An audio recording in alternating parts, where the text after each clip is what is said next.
Takkafasiin fuudha akkana wajji maarree ijee bakka isiin dhuga na jaalatti nin jaaladha mush gaan jaalala hedduu sanii miti.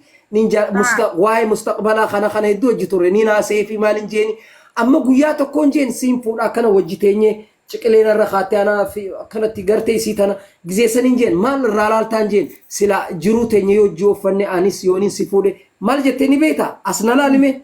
Haya silaa dhuttiin jira. Waay maal jettawii manaa maasoo itaanaan hin jettu. Haya maali manaa. Anuma jalaachisiite maalittiin beeka.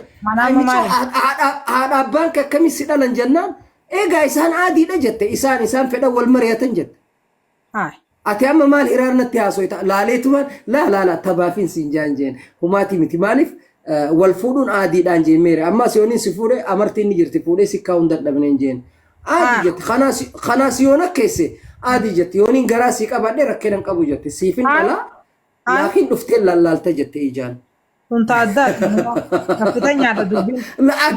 Akkanuma sa biyya faranjiin baantu way joolluma gugurraatii biyya kana keessa dhalatte sammuun isaanii faranji. Dhugaan sitti biyya teenya dhaqi fuudhe haa biyya teenya dubra babbareedaa jira dubra qaqqacalee babbareedaa ana jee jira bara biyya. Biyya keenya na dhagee biyya keenya dhaqee dhala amma achitti niin fuudha exactly niin fuudha hin didu biyya keenya dhaqee miciyoo fuudhee haya isii baatii takka hojjitaa'ee asirra amma asi deebee hammaan piroosesa isii fixu maal baatii jaharra mootummaa fixa mootummaa fixa na dhagee baatii ja'a amatatti ta'uu mala haya isiin tun bali aadama yimkin achiin dhaqa amma isii garaa godhatteen dhaqa mucaan cinaa tokko na fakkaata cinaa tokko ollaa fakkaata maalinti godhama ilmoo namaatiin guddisaa.